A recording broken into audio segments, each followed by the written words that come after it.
रब्बी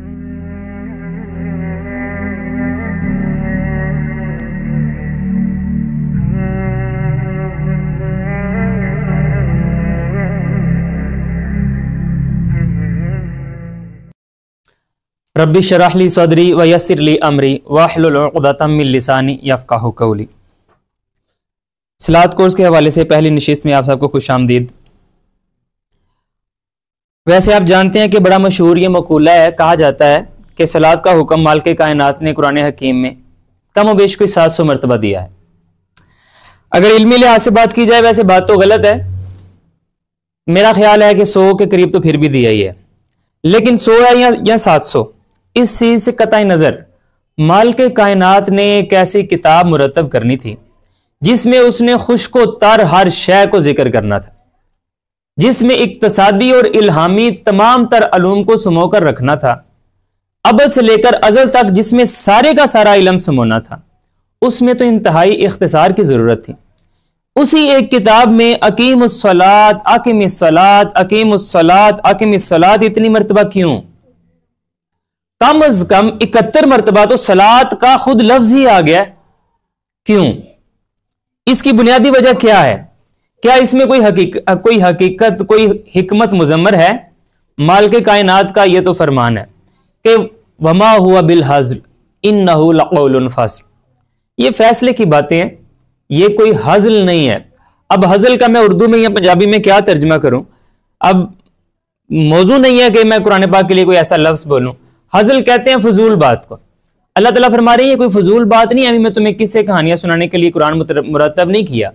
इन्नहु लक़ौलुन फ़स्ल, ये फैसले की बातें हैं। तो लिहाजा इन फैसलों की बातों में मालिक कायनात ने सूरत अनकबूत आयत नंबर 45 में इरशाद फरमाया है कि सलात को कायम करने का कोई मकसद है। वो मकसद क्या है? अल्लाह ताला फरमाते हैं उतलु मा ऊहिया इलैका मिनल किताब, जो किताब में से आपकी तरफ वही किया गया है ना, उसकी तिलावत कीजिए। और तिलावत आप जानते हैं कि उसका मतलब सिर्फ ऊपर से देखकर या जुबानी पढ़ लेना नहीं है, बल्कि उसका मतलब है पैरवी करना। मालिक कायनात जो फरमा रहे हैं उसको पढ़ें, समझें, पैरवी करें, उसको अपने ऊपर अप्लाई करें और फिर फैलाएं। ये सारे का सारा मफहूम तिलावत के अंदर ही आता है। ये तिलावत वैसे भी मेरा ख्याल है आपने मेरे साथ पढ़ा हुआ है गालिबन लुगत कुरान में। यहां पर अल्लाह ताला फरमा रहे हैं उतलु मा ऊहिया इलैका मिनल किताब, किताब में से जो मैंने आप पर तिलावत किया है, जो आप पर तिलावत किया जाता है, उसकी जो नाजिल किया गया उसकी पैरवी कीजिए, तिलावत कीजिए। और वो पैरवी किस तरह से करनी है? आकिमिस्सलात, सलात को कायम कीजिए। क्यों? इन्ना सलात तन्हा अनिल फहशाई वल मुनकर, आपके सामने चल रही है इन्ना सलात तन्हा अनिल फहशाई वल मुनकर, के बेशक जो सलात है वह फहशा और मुनकर से रोक देती है। मैंने 3 ऐसे लफ्ज बोले हैं जिनका मैंने तर्जुमा नहीं किया। सलात फहशा से या फवाहिश से और मुनकर से रोक देती है। मैंने इनका तर्जुमा क्यों नहीं किया? इस वजह से कि ये इस्तिलाहात हैं। यही तो 3 आपको समझाने के लिए खड़ा हूं। सलात को अगर मैं नमाज कह दूं, फहशा को अगर मैं बेहयाई कह दूं, तो ये पूरा मफहूम कवर होगा नहीं, फिर अल्लाह ताला का मंशा समझ में आएगा नहीं। पहले तो बार कैफ, चूंकि सलात तो कोर्स है, ये तो सलात की तो हम बात करेंगे आज भी, कल भी, परसों भी, शायद चौथ भी, तो लिहाजा इसको तो फिलहाल मैं ज्यादा डिस्क्राइब फिलहाल नहीं करूंगा। सलात रोक देती है फहशा से और मुनकर से। वला जिक्रुल्लाह अकबर, अल्लाह का जिक्र सबसे बड़ा है। वल्लाहु यअलमु मा तस्नऊन, जो तुम सनअतकारियां कर रहे हो अल्लाह ताला को खूब पता है। यहां पर आप जरा गौर कीजिए कि फहशा क्या होता है। यह कौन सी ऐसी चीज है जिससे कि सलात रोक दिया करती है? अब जिस दिन आप फहशा और मुनकर से रुक गए, इसका मतलब है कि आपकी सलात कायम हो गई। अगर आपने सलात कायम करने के लिए पहला कदम उठाया तो लाजमी है कि फहशा हो या मुनकर वो कम होना शुरू हो जाए, लाजमी है। अब जरा फहशा देखते हैं क्या। वैसे आमतौर पर जब आप तराजुम खोलेंगे वहां पर आपको मिलेगा कि नमाज बेहयाई और बुरे कामों से रोकती है। यह पूरा मफहूम कवर तो नहीं होता, लेकिन खैर यह गलत भी नहीं है, क्योंकि यह भी उसकी एक डोमेन के अंदर आएगा, भी आप देख लेंगे। लेकिन चले इसी को पहले लेके आप जरा एक छोटा सा टेस्ट लें कि क्या 5 वक्त की नमाज पढ़ने वाले बेहयाई और बुरे कामों से रुक गए हैं? आप जरा अपने मोहल्ले में देखिए, अपने मुआशरे में देखिए, मस्जिद में जाइए, पहली सफ में खड़े तमाम के तमाम बुजुर्गों से मिलिए। आप जरा देखिए कि ये 5 वक्त पहली सफ में खड़ा भी होता है और सूदी कारोबार भी कर रहा है। ये बाकायदा 5 वक्त बाजमात नमाज पढ़ता भी है और जब बारी आती है गालियां भी ऐसे बकता है जैसे इसे पता ही नहीं है गुनाह है। गीबत सर तोड़कर करती है मेरी बाजी, लेकिन 5 वक्त की नमाजी है। अब बाहर कैफ पहले मैं आपको समझाना चाहूंगा कि ये सलात किस तरह से कायम होनी है और ये क्या है। ये तो खैर हम ऐसा ऐसा समझेंगे 3-4 दिन में। फिलहाल आप समझिए कि फहशा क्या है, वो कौन सी 2 ऐसी डोमेन्स हैं जिसको कि सलात बंद कर देती है। फहशा को समझने के लिए मैंने आपको ना, ये आपके सामने मैंने कुछ फ्लैश कार्ड चल रहे हैं स्क्रीन पर, देखिए। ये मैंने आयत जिस तरह से लिखी हुई है ना, पहले मैं एक मरतबा आयत पढ़ दूं ताकि आपको समझ आ जाए, क्योंकि मैंने तोड़ तोड़ कर लफ्ज अलग अलग लिखे हुए हैं। आयत कुछ इस तरह से है, इन्नल्लाह जो ऊपर लिखा हुआ है, फिर राइट साइड पर पूरा यअमुरु बिल आदलि वल इहसानि व ईता ज़िल कुर्बा, और उसके बाद लेफ्ट हैंड साइड पर वयनहा अनिल फहशाइ वल मुनकर वल बागी, और फिर नीचे वाला याइज़ुकुम लअल्लकुम तज़क्करून। ये मैंने अलग अलग क्यों लिखे हैं? दरअसल मैं आपको एक कुरानिक टेक्नोलॉजी सिखाना चाह रहा हूं कि मीनिंग किस तरह से डिस्क्राइब किए जाते हैं, मीनिंग किस तरह से डिस्कवर किए जाते हैं। आप जरा देखिए, इन्नल्लाह बेशक अल्लाह, इसके बाद अब 2 फ्रेज हैं पैरेलल, यअमुरु बिल आदलि वल इहसान, और इस तरफ है वयनहा अनिल फहशाइ वल मुनकर। ये बिल्कुल एक दूसरे के जो आमने सामने लफ्ज आ रहे हैं ना, ये एक दूसरे के अपोजिट्स हैं, एक दूसरे के मुतजाद हैं, ये एक दूसरे के उलट हैं। अब जरा देखिए, इस तरफ क्या है, यअमुर हुक्म देता है, और इस तरफ क्या है, यनहा वो मना करता है। अमर नहीं, बिल्कुल एक दूसरे का मुखालिफ, मुतजाद। आगे देखिए, बिल आदल, और इस तरफ क्या है, अनिल फहशा। तो यहां पर पता चला फहशा का उल्ट क्या है, अदल, यानी अदल ना करना फहशा होता है। क्या आपको यह बात समझ आ रही है? अदल ना करना फहशा होता है। आगे चलिए, वल इहसान, और इहसान का उल्ट क्या होगा फिर, मुनकर, यानी एहसान ना करना मुनकर होता है। आगे बार क्या हमारा रिलेटेड वेरिएंट नहीं है, मैं चाहता हूं कि मैं कवर कर लूं अपने आधे घंटे में। यहां पर हम एक्चुअली क्या डिस्कवर क्या कर रहे हैं कि नमाज या सलात किस चीज से रोक देगी, फहशा से। तो फहशा क्या है, अदल ना करना, यानी कि सलात कायम करने का पहला बुनियादी नतीजा यह निकलेगा कि आप आदिल बन जाएंगे, आप अदल करने वाले बन जाएंगे। और अदल करना का मतलब आप सब जानते हैं, लेकिन चूंकि रिकॉर्ड पहली मरतबा हो रही है बात, तो मैं एक मरतबा डिस्क्राइब कर देता हूं। अदल का मतलब होता है जिसका जो हक है उसको वो हक दे देना, जिसका जो हक है उसको वो हक दे देना। एलसीडी अगर खराब भी है तो कोई बात नहीं, मेरी आवाज तो आपको आ ही रही है ना। बिल आदली वल एहसान, और एहसान क्या होता है, इसको अगर 2 लफ्जों में बयान किया जाए तो क्या है, एक फ्रेज हमने बोला था, डू योर बेस्ट। एहसान करने का मतलब होता है डू योर बेस्ट, अपना बेहतरीन दे दीजिए, यही एहसान है। अब अगर आप अपना बेहतरीन नहीं दे रहे तो मुनकर है। तो लिहाजा फहशा का मानी समझने के लिए एक डोमेन आपके सामने आ गई, और वो है आदल। इसके आगे मैंने आपके लिए सूरत अल बकरा की आयत नंबर 268 मैंने आपके लिए कोट की है। उसमें अल्लाह ताला फरमाते हैं, अश-शैतानु याइदुकुमुल फ़क़्र व यअमुरुकुम बिल फ़हशा। पहली मरतबा मैंने कंपैरिजन में लिख दिया ताकि आपको समझ आ जाए। अब मैं आगे आगे जो है ना वो कंपैरिजन में नहीं लिखूंगा, साथ साथ मुझे भी थोड़ा थोड़ा दिखाएं ताकि मैं बोलता भी जाऊं। ये जो है ना, अब यहां पर इस पूरी की पूरी सूरत में ये जो पूरी की पूरी आपकी फ्लैश कार्ड है, यहां पर फहशा का जो उल्टा आपका लफ्ज बनेगा वो है फजल, फजल। मैंने आगे अब आपके लिए एरो नहीं लगाए, बस पहले फ्लैश कार्ड पर लगाए हैं। मुझे उम्मीद है कि आपको समझ आ गई होगी। आगे मैंने सिर्फ उनके कलर सेम सेम कर दिए, तो वो सेम सेम कलर देख के आपको समझ आ जाएगा कि ये इसका साथ रिलेट कर रहा है, ये इसका ऑपोजिट में आ रहा है, इसको डिस्क्राइब करने के लिए आ रहा है। तो यहां पर फहशा का जो लफ्ज आया है वो फजल के ऑपोजिट में आया। फजल किसे कहते हैं? फजल आपने मेरे साथ मिलकर पढ़ा हुआ है। फजल को समझने के लिए 2 हरफी बात करेंगे। नंबर 1 तो ये कि किसी को उसके हक से ज्यादा मिल जाए, और नंबर 2 ये फरावानी हो जाए। नंबर 2 क्या हो जाए? फरावानी हो जाए, अच्छे हालात हो जाए। तो यहां पर फहशा में हमें एक मीनिंग मिला, तंगदस्ती, गुर्बत, हक से कम मिलना। हक से ज्यादा मिलना क्या होता है? फजल। और हक से कम मिलना क्या होगा? फहशा। क्योंकि ये इसके अपोजिट में आ गया ना, तो लिहाजा अब तक आपने फहशा के 2 मानी पढ़ लिए हैं। पहला यह था, अगर सलात कायम हो गई, अब वो किस तरह से होगी वो तो हम साथ साथ देखेंगे। और अगर फजल हो जाएगा फरावानी हो जाएगी, हक से ज्यादा मिलना शुरू हो जाएगा, दर्जन 13 वाला रूल लागू हो जाएगा। तो यहां पर फाहशा को समझते समझते साथ अगला फ्लैश कार्ड देखिए। इसके बाद अब ये फजल वाला कंसेप्ट आपका क्लियर हुआ। इसके बाद मैंने आपके लिए सूरत अल आराफ की आयत नंबर 28 और 29 कोट की हुई है। इसमें भी पूरी मैं आयत नहीं पढ़ूंगा, बार कैफ मैं थोड़ा सा आपके लिए पढ़ देता हूं। वो कुछ यूं है, अल्लाह ताला फरमाते हैं व इज़ा फ़अलू फ़ाहिशा, जब वो फाहिशा काम करते हैं, जब वो फहाशी करते हैं। हमारे यहां फहाशी को उरयानी के साथ, नंगेपन के साथ, कुछ इस तरह के साथ सिर्फ मुंसलिक करके महदूद कर दिया गया है।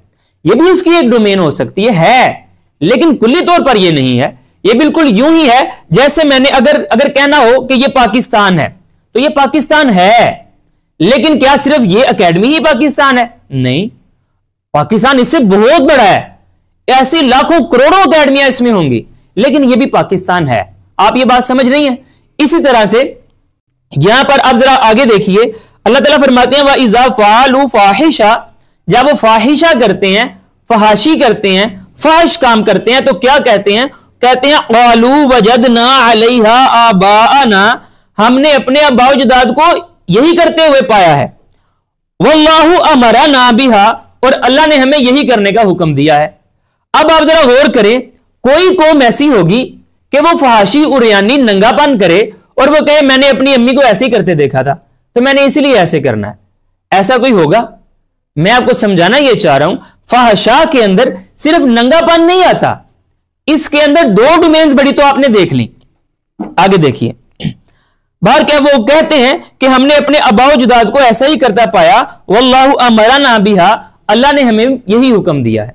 आगे देखिए, अब अपोजिशन शुरू होने लगी है। क्योंकि अब आपको स्क्रीन नजर नहीं आ रही तो मैं आपके लिए पढ़ूंगा।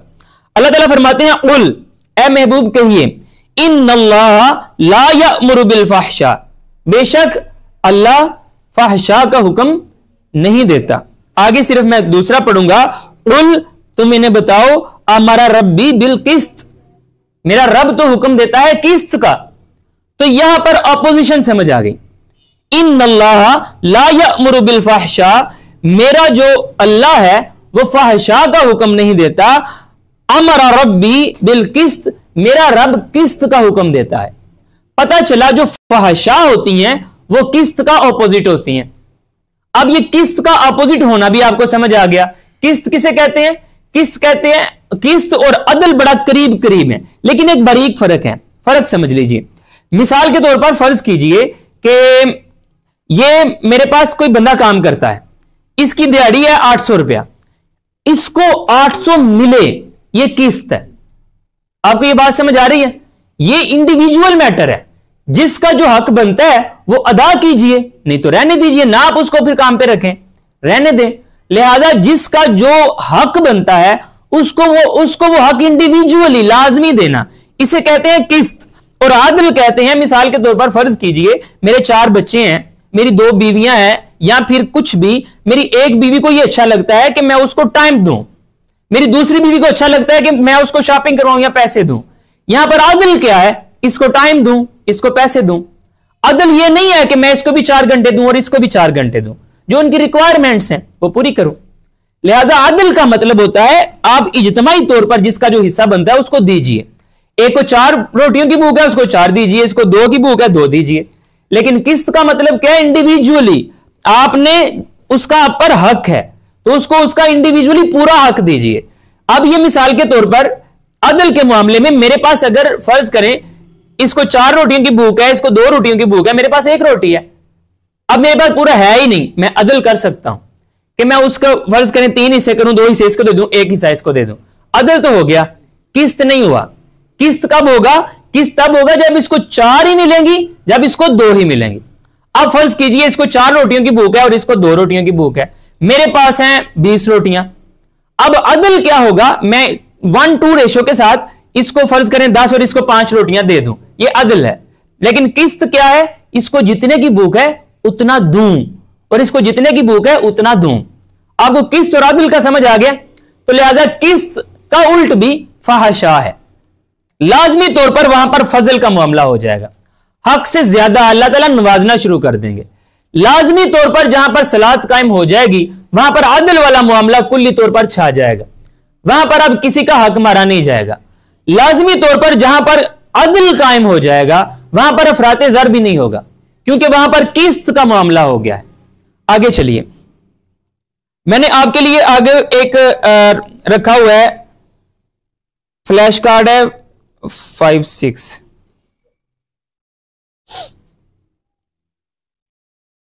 किस्त वाला हो गया। आगे देखिए, सूरत अहज़ाब की आयत नंबर 30 है और 31 है। यहां पर आका नामदार सल्लल्लाहु अलैहि वसल्लम की बीवियों को अल्लाह ताला खिताब फरमा रहे हैं, या निसा अन नबी मैं याति मिनकुन्ना बिफाहिशा मुबय्यिना। अब क्या यह सोचा भी जा सकता है कि नबी की बीवियां हों और वो वाली फहाशी करें जो आज आप जिसको फहाशी समझ रहे हैं? सोचा भी जा सकता है? नाउज़ बिल्लाह, क्या अल्लाह अपने पैगंबर को ऐसी बीवी देगा? मुमकिन नहीं है। मैं सिर्फ आपका कंसेप्ट क्लियर करना चाह रहा हूं।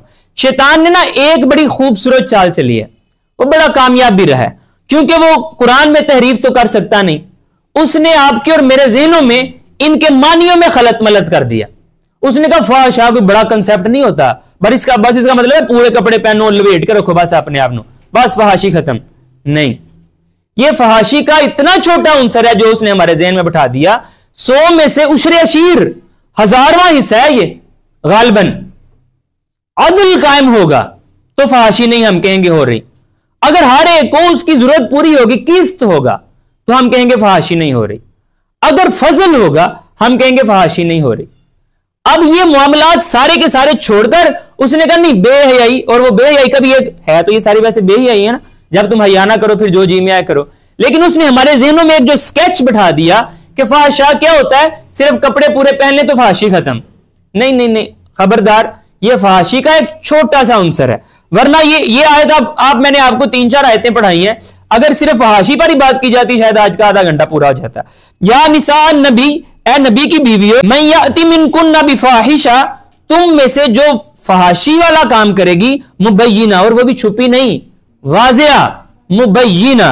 उसके बाद इसका जो उल्ट है, अलबत्ता मैं सिर्फ वो पढ़ रहा हूं क्योंकि वक्त मेरे पास थोड़ा है। अल्लाह ताला फरमाते हैं, बार क्या अल्लाह ताला आगे कहते हैं कि उसको दोहरा अजाब दिया जाएगा, और ये अल्लाह पर बड़ा आसान है। वमन यकनुत मिनकुन, और अगर तुम मिनकुन ना, अगर तुम में से जो यकनुत कनूत इख्तियार करेंगी लिल्लाहि व रसूली, अल्लाह और उसके रसूल के लिए, तो लिहाजा उसको फिर डबल अजर भी मिलेगा। यहां पर अब जो ऑपोजिट वर्ड है, एक तरफ फाहिशा है, एक तरफ यकनुत है। एक तरफ अल्लाह और उसके रसूल की फरमाबरदारी है और एक तरफ फाहिशा है। अब यहां पर इसके आगे वैसे मैंने कोई आपके लिए आयत इसलिए मैंने कोट नहीं की क्योंकि ये इतनी वाज़ेहतर हो गई है। अल्लाह और उसके रसूल की जो फरमाबरदारी में आ जाएगा ना, बाकी सारे मामलात वैसे ही हल हो जाएंगे। बार कैफ फाहिशा का कोई आपका कंसेप्ट क्लियर हुआ। अब आपने देखना है जिस दिन या जो काम करके आपके ये वाले काम बेहतर होना शुरू हो जाएंगे तो आप समझिएगा कि मेरी सलात कायम हो रही है, और अगर इनमें बेहतरी नहीं आ रही तो आप कुछ और कर रहे हैं, सलात कायम नहीं कर रहे। बिल्कुल ऐसे ही जैसे 5 वक्त की नमाज हम में से बहुत से हमारे रिश्तेदार या हमारे दोस्त अहबाब या शायद हम खुद पढ़ते हैं, बुराइयां वहीं की वहीं हैं। एक बुरी आदत छोड़ने के लिए 1000 कोशिश करते हैं, छूट ही नहीं रही, तो फिर सलात क्या कर रही है बैठी? अगर मेरी बुराई छुड़ाने के वो काबिल नहीं है, अगर वो मुझे फहाशी से रोकने के काबिल नहीं है, फिर वो क्या कर रही है? एक यही तो मकसद है जो अल्लाह ताला ने बताया मुझे सूरत अनकबूत में। बाहर कैफ वो सलात क्या है, उस सलात को समझने के लिए आप यूं समझिए कि इसके मैं आपको रूट वर्ड आप मैं दिखा तो नहीं सकता, आपकी स्क्रीन खराब हो गई है। बाहर कैफ स्वाद, लाम और वाव हैं, ये 3 हरूफ आप में से बेसिकली सबको पता है कि रूट वर्ड क्या होते हैं, जिनमें बुनियादी मतलब पाया जाता है, स्वाद, लाम और वाव। इसी से मिलते जुलते फिर मुख्तलिफ अल्फाज बनाए जाते हैं। अब यहां पर याद रखिएगा, मैंने वैसे आपके जो नोट्स बनाए हुए हैं, तो वो वैसे यार टाइम बताना कितना हो गया, वो जो है ना वैसे आपको मैंने आपके जो नोट्स बनाए हुए हैं वो तवील हैं, लेकिन मुझे लगता है कि वक्त मेरे पास थोड़ा है। स्वाद, लाम, वाव में जो मादा है ना, 10 मिनट है, जो इसका मादा है, इसका मतलब यह होता है कि आप किसी के साथ राबते में आ जाएं, किसी के साथ मुत्तसिल हो जाएं, ऐसे मुत्तसिल हो जाएं जैसे कि अगर कतरे को दरिया में गिराया जाए तो वो दरिया ही हो जाए, फर्क ना रहे। आप इस तरह से उसका हिस्सा बन जाएं, उस निजाम का हिस्सा बन जाएं, गोया आपको देखा जाए तो कहा जाए यह है निजाम। यानी मैं अगर ऐसे अल्लाह ताला मुझे काम करने की तौफीक अता फरमा दें, आपको अल्लाह ताला ऐसे काम करने की तौफीक अता फरमाए, जब पूछा जाए किधर है एक कदम हक की जानब तहरीक, तो मैं कहूं ये है, और आप भी अपनी ही तरफ इशारा करें और कहें ये है। इस तरह से जब आप मुंजबित हो जाएंगे इस तहरीक के साथ, वैसे मैं ये मिसाल के लिए आपको समझा रहा हूं, या जिस भी निजाम के साथ, तो इसे कहते हैं वसल। वसल जो लफ्ज है ना उर्दू का, इसी मादे से बना हुआ है। बार कैफ, इसको एक समझाने के लिए मैंने कुरान पाक से वो जो कंपैरिजन मेथड है मैंने आपके लिए रखा हुआ है। सूरत क़यामा आयत नंबर 31 और 32 मैंने आमने सामने लिखी हुई है। एरो मेथड ही है, लेकिन आपको पता नहीं नजर आ रहा है कि नहीं आ रहा। यहां पर अलबत्ता 2 आयत हैं, फला सद्दक़ वला सल्ला, ये पहली आयत है, फला सद्दक़ वला सल्ला, और दूसरी है वलाकिन कज़्ज़बा व तवल्ला। अब जरा देखिए, सद्दक़ा कज़्ज़बा, तस्दीक करना, जुटलाना, आपको ये अपोजिट नजर आ रहे हैं? तस्दीक करना सद्दक़ा कज़्ज़बा, कबूल करना और जुटलाना, झूठ बोलना या सच बोलना।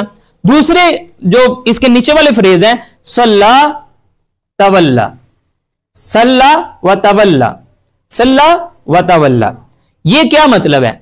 सल्ला का मतलब क्या है ये तो हम ढूंढ रहे हैं, व तवल्ला का मतलब होता है मुंह फेर लेना। क्या मतलब होता है?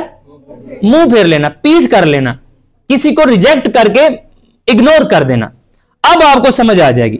अल्लाह ताला फरमा रहे हैं फला, ये जिसकी भी बात हो रही है वो छोड़ें, ये हमारा आज मौजू नहीं है। अलबत्ता आयात 2 में आपको सामने रख के सिर्फ सलात का मीनिंग समझाने की कोशिश कर रहा हूं। फला सद्दक़ा वला सल्ला वलाकिन कज़्ज़बा व तवल्ला, तो सद्दक़ा कज़्ज़बा का अपोजिट हो गया और सल्ला व तवल्ला का अपोजिट हो गया। तो सल्ला का मतलब होता है मुत्तसिल हो जाना, किसी के साथ जुड़ जाना, किसी के साथ कनेक्ट हो जाना, किसी के साथ सिंक्रोनाइज हो जाना, होमोजीनियसली वही बन जाना, खुद उसी निजाम का एक रुकन क्या होता है? निजाम बन जाना। और तवल्ला व तवल्ला, मुंह फेर लेना। आगे सलात को समझने के लिए ना, अगर आपको सलात का असली वाला मीनिंग समझ में नहीं आ रहा, मिल जाना, किसी के साथ राबते में रहना, तो फिर आपको सलात के जा बजा कई मतलब करने पड़ेंगे कि ये इंसानों की तरफ आ रहा है, यहां पर नमाज कर लीजिए, ये अल्लाह की तरफ आ रहा है तो रहमत कर लीजिए, यहां पर इसका दुआ कर लीजिए। तो यहां पर कैसे, मतलब कैसे क्या करें तो पता चले यहां पर रहमत है, यहां पर दुआ है। मैंने आपके लिए ना सूरत अहज़ाब की आयत नंबर 56 कोट की हुई है, ये सुनिए। अल्लाह ताला फरमाते हैं इन्नल्लाह व मलाइकतहु युसल्लूना अलन नबी, ये वही लफ्ज है कि बेशक अल्लाह और उसके मलाइका युसल्लूना अलन नबी, नबी के साथ सलात कर रहे हैं, नबी के साथ सलात में है। या अय्युहल्लज़ीना आमनू, ए ईमान वालो, सल्लू अलैहि, तुम भी नबी के साथ सलात में आ जाओ, वसल्लिमु तस्लीमा, और उसके सामने सर तस्लीम खम करो जैसे कि सर तस्लीम खम करने का हक है। अब आप अगर यही मीनिंग लें, मिल जाना, राबता, तो इसका जरा तर्जुमा करते हैं। बेशक अल्लाह और उसके मलाइका युसल्लूना अलन नबी, नबी के साथ राबते में है। बेशक अल्लाह और उसकी फोर्सेस, उसके मलाइका जो उसका निजाम चलाने के लिए उसने अपने बनाए हुए हैं, उसके बंदे। इन्नल्लाह व मलाइकतहु युसल्लूना अलन नबी, बेशक अल्लाह और उसके मलाइका, उसके फरिश्ते युसल्लूना अलन नबी, नबी के साथ राबते में है। ए ईमान वालो सल्लू अलैहि, तुम भी उसके साथ राबते में आ जाओ। लेकिन सिर्फ राबते में नहीं आना, आपके लिए 2 हुक्म है। अल्लाह दूसरा काम, ये जो अब आपने गौर किया, अल्लाह की बारी थी तो सिर्फ युसल्लून, वो राबते में है बस, उसने तो सर तस्लीम खाम नहीं ना करना आका के सामने, हमने करना है। तो हमारे लिए सलात का तो हुक्म है, या अय्युहल्लज़ीना आमनू सल्लू, ए ईमान वालो तुम भी उसके साथ राबते में रहो, उसके साथ मिल जाओ। अगर आप अल्लाह के साथ राबते में आना चाह रहे हैं, अल्लाह उसका तरीका बता रहे हैं कि नबी के साथ राबते में आ जाओ। यह वैसे बड़ी ज्यादती है अगर इंसान सिर्फ लफ्जों तक महदूद रहे और इंसान समझे कि मैंने कोई भी दुरूद, फर्ज करें अल्लाहुम्मा सल्ली अला सय्यदिना मुहम्मदिन या फिर अस्सलातु वस्सलामु अलैका या सय्यदी या रसूलल्लाह, या जो भी आप पढ़ते हैं, बंदा समझे कि मैंने सिर्फ अपनी जुबान कि मैंने इस आयत का हक अदा कर दिया। यह लाइफ चेंजिंग बुक है। जिस दिन आप इसकी आयत का हक अदा कर देंगे, यकीन जानिए आप तो मोमिन हो जाएंगे और अल्लाह करे अगर आप और मैं मोमिन हो गए गालिब तो हम हो जाएंगे। व अंतुमुल आलाउन इन कुंतुम मुमिनीन। तो लिहाजा यहां पर यह जो आयत है पढ़िए दुरूद, अपने आप को याद दहानी के लिए सलातु वस्सलामु अलैका या सय्यदी या रसूलल्लाह अल्लाहुम्मा सल्ली अला सय्यदिना मुहम्मदिन, जो आप सोचते हैं या जो आपको अच्छा लगता है आप पढ़िए, लेकिन याद रखिए इस तरह से आपका हक अदा नहीं होगा। हक अदा तब होगा जब आप नबी के साथ पूरी तरह से मुत्तसिल हो जाएंगे। नबी एक शख्स नहीं होता, नबी एक शख्सियत होती है, नबी एक निजाम होता है। तो लिहाजा जब आप उसके निजाम के साथ जुड़ जाएंगे, क्यों? क्योंकि अल्लाह उस नबी के साथ जुड़ा हुआ है। यही तो वो वास्ता और वो कड़ी है जो आपको अल्लाह से मिला सकती है, इजीएस्ट वे। तो लिहाजा आप आका नामदार सल्लल्लाहु अलैहि वसल्लम के साथ आप पढ़ें, जरूर पढ़ें, लेकिन जब आप पढ़ रहे हैं तो अपने आप को याद दहानी करवाएं कि या रसूलुल्लाह सल्लल्लाहु अलैहि वसल्लम मैं आपके निजाम के साथ जुड़ गया हूं और मैं सर की, धड़ की, जान की, मान की, हर चीज की बाजी लगा दूंगा।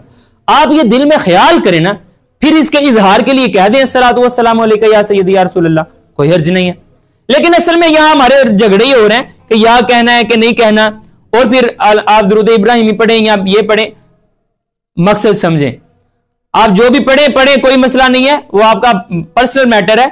बहुत ज्यादा डिबेट्स उसमें पड़ी हुई है, वो आप सुने जाके। लेकिन मसला असली ये है, शैतान का मकसद ये है इनका हकीकत की तरफ ध्यान ना हो जाए, वो ना हो सच्ची मुच्ची अपने नबी के साथ राब्ते में आ जाएं, और फिर तो हम मारे गए शैतानी लोग, तागूती कुव्वतें।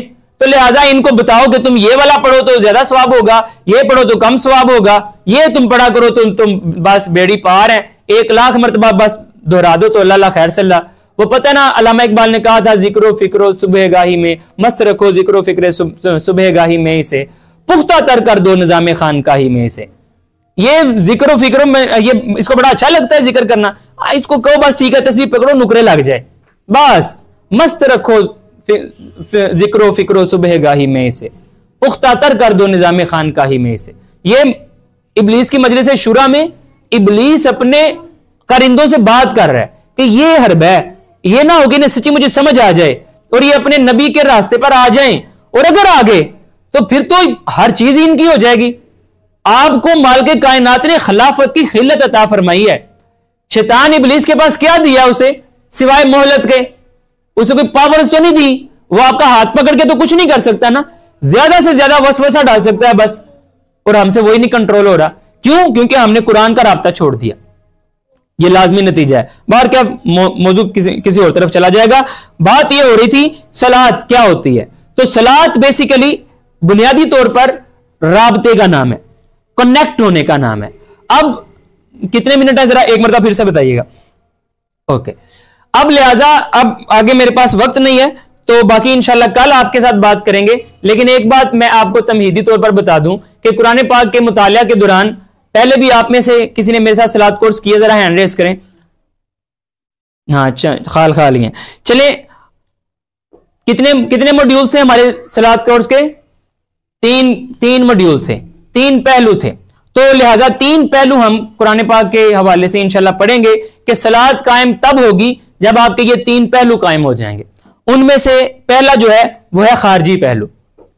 खारजी पहलू ये याद रखिएगा, 3 पहलू मुकम्मल होंगे, कायम होंगे तो आपकी सलात कायम होगी। और आपको कैसे पता चलेगा कि मेरी सलात कायम हो गई है? जिस दिन आप फहशा और मुनकिरात से रुक गए, जिस दिन आप बुरे कामों से रुक गए, जिस दिन आप गरीब ना रहे, जिस दिन आप परेशान ना रहे। तो लिहाजा बाहर क्या आगे देखिए, पहला है खारजी पहलू। खारजी पहलू से मुराद है अमली इकदाम, पूरी की पूरी जिंदगी इसके जेरे बहस आ जाएगी। कुरान करीम ने सलात को लेकर इन 3 पहलुओं में से सबसे ज्यादा प्रोमिनेंट और सबसे ज्यादा डोमिनेंट, सबसे ज्यादा तफसीली गुफ्तगू खारजी पहलू पर की है, और इंशाअल्लाह कल हम खारजी पहलू पर ही बात करेंगे। इसके बाद अगला पहलू है दाखिली पहलू। दाखिली पहलू से मुराद है आपके अंदर का इखलास, रियाकारी से बचना, दिखलावा खत्म हो जाना। तो क्या कुरान ने इस पर भी कोई गुफ्तगू की है? इंशाअल्लाह इस पर भी गुफ्तगू करेंगे। और तीसरा और आखिरी पहलू है जिसका हमने नाम रखा था तज़कीर। नमाज पढ़ते हैं, यह भी लाजमी है, इसमें कोई शक नहीं है, लेकिन यह 3 में से एक है, यह कुल्ली तौर पर सलात नहीं है, ये सलात का ज्यादा से ज्यादा भी हुआ तो 33% है। लिहाजा 3 पहलुओं में से एक पहलू है तज़कीर, जिसे हम नमाज पंजगाना के तौर पर अदा करते हैं, फजर, जोहर, असर, मगरिब और इशा वगैरह। इंशाल्लाह इस पर हम आखिर पर बात करेंगे परसों, यानी इंशाल्लाह अल्लाह ने चाहा तो बाहर कैफ आप दुआ पढ़िए, रब्बना ला तुज़िग़ क़ुलूबना बअद इज़ हदैतना वहब लना मिन लदुनका रहमा इन्नका अंतल वहाब।